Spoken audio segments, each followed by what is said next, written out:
क्या इसने सच्ची में देवर्षि नारद को बुलाया है? नारायण नारायण, आपको संदेश भेजने की आवश्यकता नहीं थी। आप स्मरण करते और मैं चला आता। तुम्हारा कल्याण हो नारद।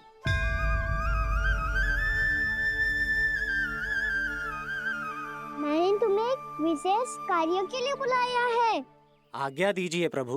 तुम्हें एक बार फिर कंस से भेंट करनी होगी। विचार कीजिए महाराज, क्या आप बिना किसी शंका के कह सकते हैं कि कौन सी पंखुड़ी पहली है और कौन सी आठवीं? उस दुष्ट से भेंट करना स्वयं कीचड़ में उतरने के समान है प्रभु। कमल पुष्प प्राप्त करना हो तो कीचड़ में उतरना पड़ता है नारद। आपका आदेश तो मैं स्वप्न में भी नहीं टाल सकता प्रभु। कंस कालियानाग के बारे में जान गया है, पर वो उसका सामना करने का साहस नहीं कर पाएगा। मैं आतुर हूँ प्राप्ति, मूर्ख नहीं। मेरी बुद्धि फिर नहीं गई है। मैं स्वयं उस कालिया जैसे महाविषैले सर्प के सामने खड़ा हो जाऊं और अपने ही काल को आमंत्रित कर लूं। तो फिर अपने लाभ के लिए उसका प्रयोग करने का कोई और उपाय सोचिए स्वामी।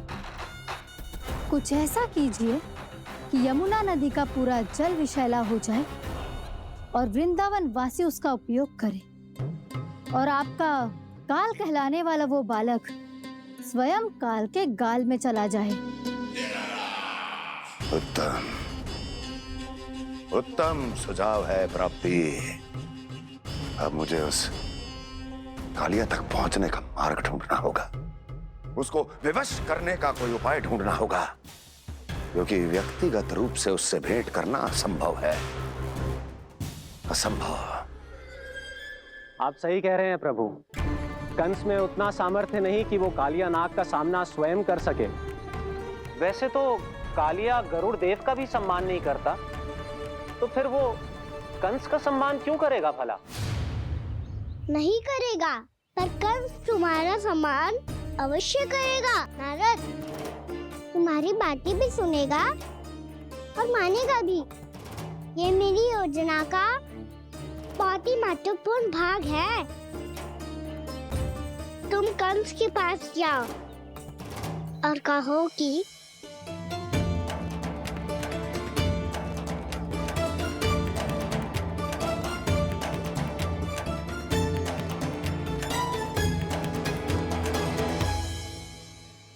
संतान अपने माता पिता को तीर्थ का सौभाग्य दिलाती, और मेरा लल्ला कितना महान कि उसने हमारे घर को ही तीर्थ बना दिया। ऐसा तीर्थ जहां मेरी आंखों के सामने भक्त और भगवान का मिलन हो रहा है। जो आज्ञा प्रभु।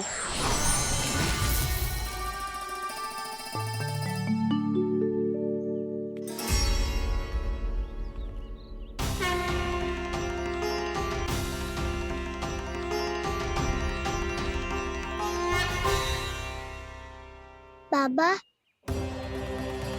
कान्हा, ये सब क्या चल रहा है? पहले काग भुसुंडी जी और फिर जे नारद जी। क्या योजना बना रहे हो तुम?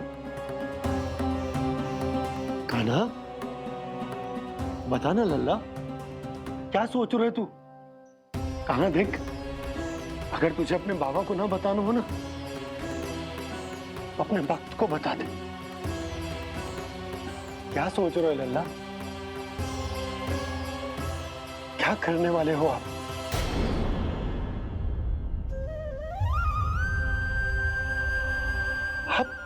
आप इतने दुखी क्यों हो? कान्हा, कान्हा, क्या होगा? क्योंकि मुझे आभास हो गया है बाबा, समय आने वाला है। कौन सा समय आने वाला है लल्ला? इसीलिए सब कुछ बदलने वाला है। भैया को मेरा सत्य पता चल जाएगा बाबा।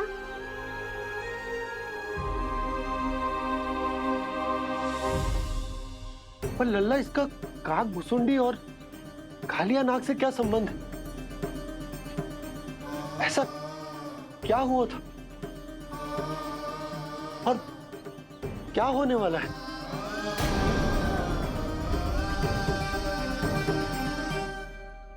जो होने वाला है बाबा, उसका संबंध उससे है जो सैकड़ों वर्ष पहले हुआ था।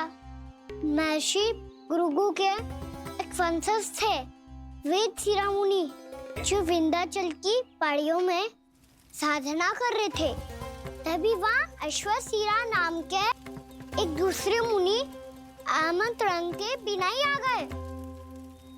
कितना सुंदर और शांतिपूर्ण आश्रम है। यहाँ प्रभु की साधना करने में बहुत आनंद आएगा। शीघ्र ही अश्वशिरा मुनि उपस्थिति के कारण होने वाले व्यवधान से बाध्य होकर वेद शिरोमणि ने अपनी आंखें खोली। कौन हो तुम और यहाँ क्या कर रहे हो? आपके आश्रम में बहुत शांति है मुनिवर। साधना करने के लिए बहुत ही उत्तम स्थान है ये। मैं चाहता हूँ कि मैं भी यहाँ। आप यहाँ साधना करना चाहते हैं, लेकिन इतना भी नहीं जानते कि किसी के आश्रम में प्रवेश करने से पहले उसकी आज्ञा लेनी चाहिए। आप ये भी नहीं जानते कि यदि कोई यज्ञ कर रहा हो तो बिना अनुमति के वहाँ प्रवेश करने से उसकी यज्ञ साधना भंग हो सकती है। आप क्या साधना करेंगे मुनि?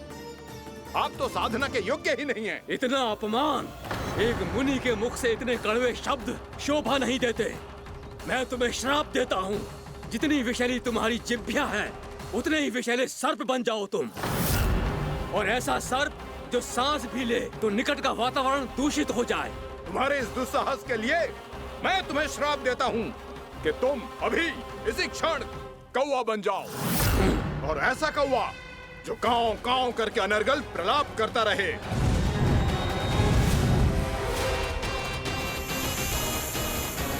ये मैंने क्या किया? ये मैंने क्या किया? क्रोध के कारण दोनों ने एक दूसरे को श्राप दे दिया। पर दोनों ही मेरे भक्त थे, और भगवान होकर मैं अपने भक्तों को इतनी कठिनाई में कैसे देख सकता था। इसीलिए जिस संकट में उन दोनों ने अपने आप को फंसा लिया था, उसका समाधान करने में मैं उनके।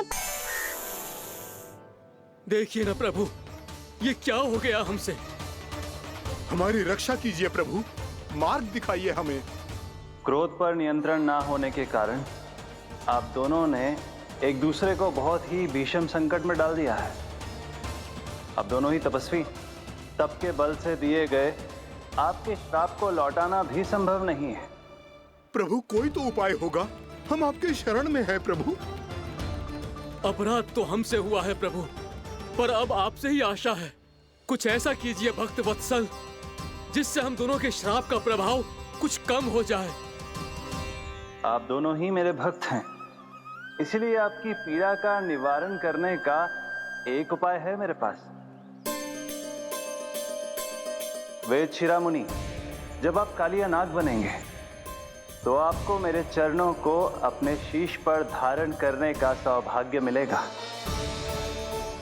और अश्व शिरोमणि, आप काग योनि होने के बाद भी आप श्रेष्ठतम ज्ञान और सर्वाधिक यौगिक सिद्धियों के स्वामी होंगे और प्रवचन दिया करेंगे। इसके बाद अश्वशिरा मुनि काकभूषुंडी बन गए, जिन्होंने आगे चलकर स्वयं गरुड़ देव को रामायण सुनाई। और मुनि वेदशिरा महर्षि कश्यप और देवी कत्रियों के पुत्र कालिया नाग बनकर जल में। और अब वही कालिया नाग जमराज में, जिनके कारण जानकी के प्राण लगभग चले ही गए थे। अब कालिया नाग को उचित स्थान पर भेजने का समय आ गया है बाबा। पर ये तो अच्छी बात है कान, वेदशिरा मुनि को दिया हुआ तुम्हारा वचन भी पूरा हो जाएगा, जमुना जी की शुद्धि भी हो जाएगी। इस सब के बाद भी तुम दुखी क्यों हो? क्योंकि इसके बाद मैया के सामने मेरा रहस्य खुल जाएगा बाबा। उन्हें पता चल जाएगा कि उनका बालक कोई साधारण बालक ना है। भविष्य में जो होने वाला है उसे सबके सामने घटने से रोकना मेरे लिए भी संभव ना होगा। को सब पता चल जाएगा। क्या पता चल जाएगा रे मुझे?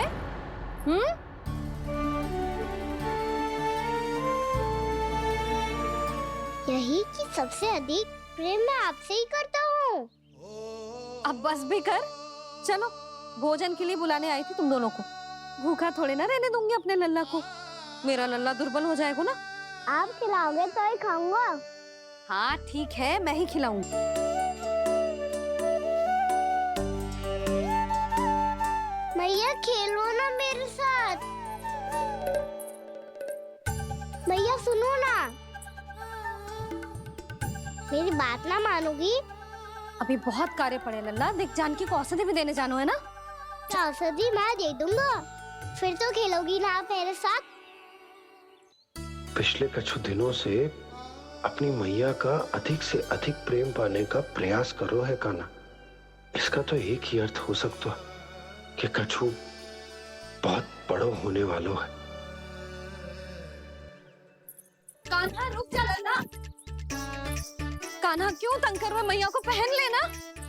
कान्हा, कान्हा, ये क्या करो तूने?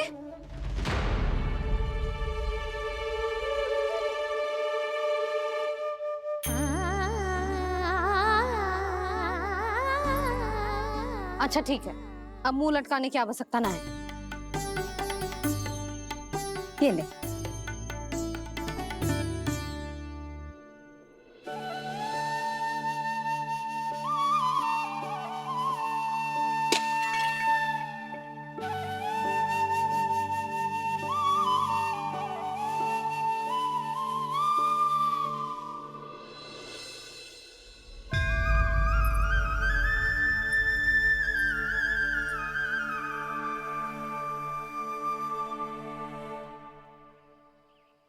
तंग करे मैया को खिजाए, खेले रूठे मनाए, लीला अनोखी करके शरारत, कान्हा दंड भी पाए।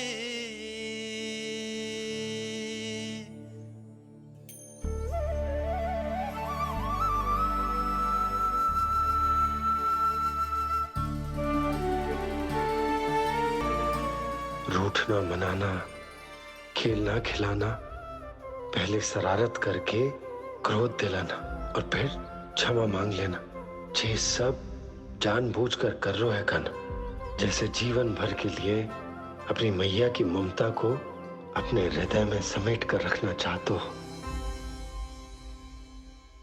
कैसे कैसे करूं उस कालिया से मित्रता? कैसे करूं उसका उपयोग?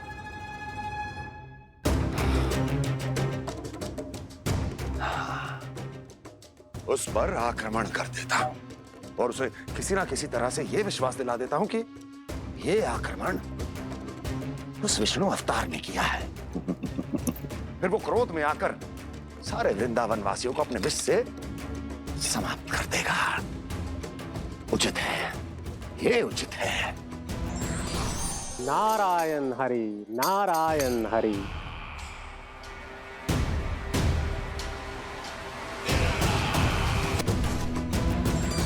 नारायण हरि, नारायण हरि।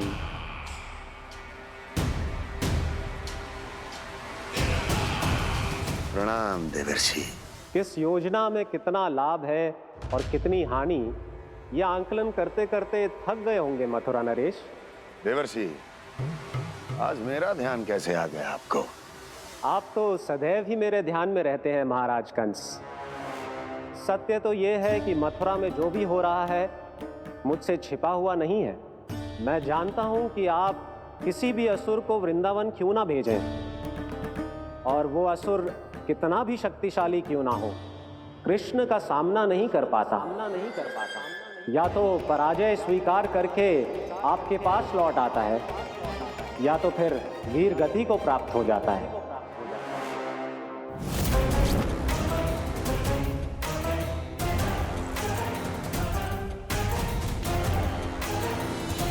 वाह, मुझे मेरी असफलताएं स्मरण कराने आए हैं, मेरे घाव को खुरेदने आए हैं, उन पे नमक छिड़कने आए हैं। मित्र को शत्रु समझने की भूल मत कीजिए महाराज कंस। मैं तो आपकी सहायता करने आया हूं। हाँ, और मेरी सहायता। कृष्ण विष्णु अवतार है, आप विष्णु के भक्त हैं। मैं हूं विष्णु द्रोही, फिर भी जो आपके आराध्य को हानि पहुंचाना चाहता है उसकी सहायता करना चाहते हैं आप। क्या आप निश्चित रूप से कह सकते हैं कि आप ब्रह्मांड के सभी नियमों को अच्छी तरह समझते हैं? अवश्य। आपके लिए बस इतना ही जानना पर्याप्त होगा कि मैं जो कुछ भी कर रहा हूं उसके लिए मेरे व्यक्तिगत कारण हैं। मैं तो बस आपके हित में पिछली बार की तरह एक सुझाव लेके आया था, पर यदि आप मेरा सुझाव सुनना भी नहीं चाहते तो आपकी इच्छा। नारायण हरि, नारायण हरि। कारण चाहे जो हो, इनके पिछले सुझाव के कारण ही आज मेरे शत्रुओं की संख्या कम है। अन्यथा मैं देवकी के अन्य पुत्रों को भी जीवित छोड़ देता, और आज वो सब अपने भाई के साथ मिलकर उसकी शक्ति को अनेक गुणा बढ़ा देते। ठहरिए देव ऋषि।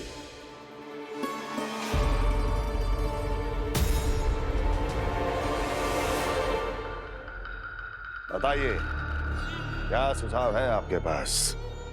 मेरे सुझाव का नाम है कालिया नाग।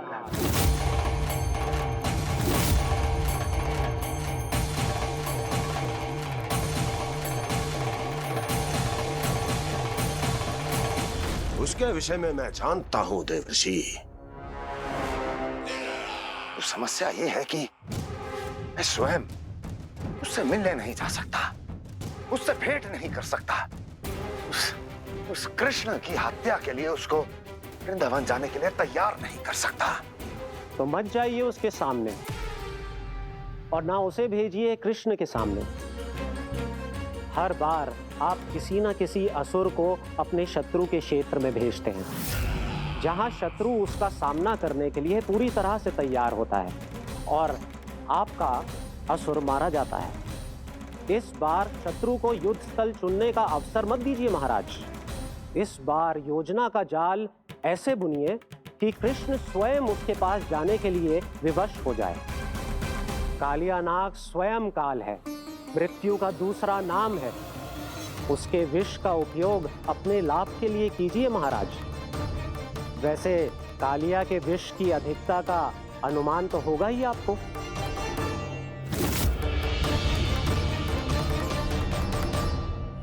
एक बार जो उसके क्षेत्र में पहुंच गया, फिर उसके विष से बचना असंभव है।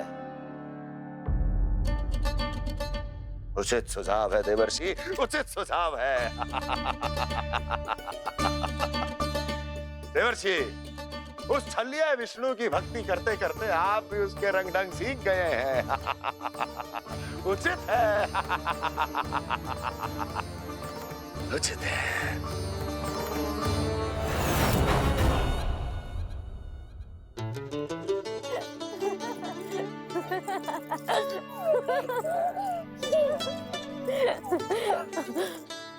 बस बस, बहुत आनंद ले लियो लल्ला। बस अब दूध पी ले। ठहर ठहर, गर्म है। जी ले। ले पी।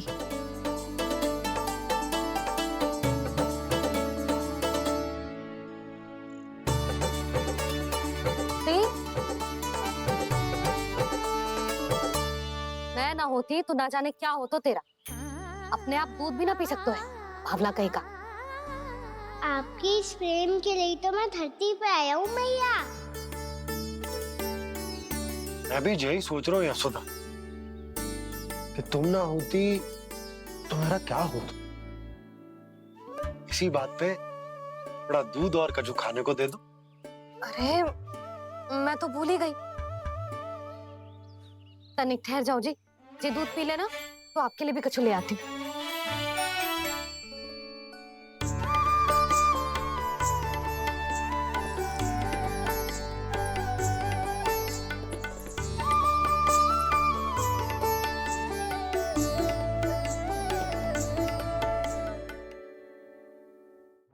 प्रणाम महाराज। आपकी आज्ञा के अनुसार बिल्कुल वैसा ही पत्र तैयार किया है जैसा आप चाहते थे।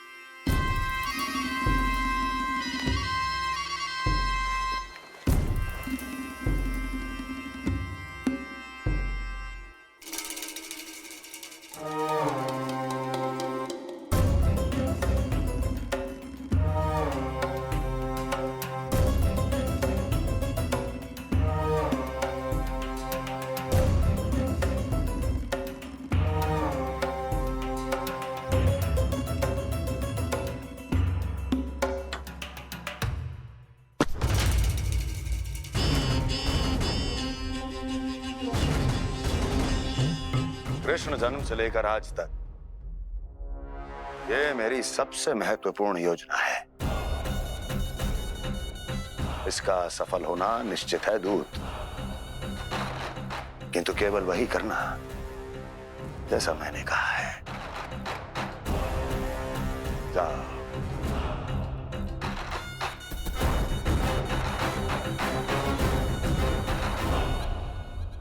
कान्हा,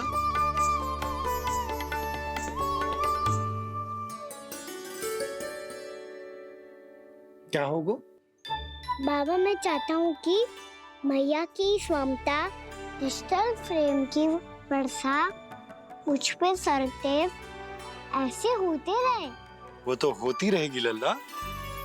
अपने लल्ला के लिए किसी मैया का प्रेम कभी कम हो सकता है भला?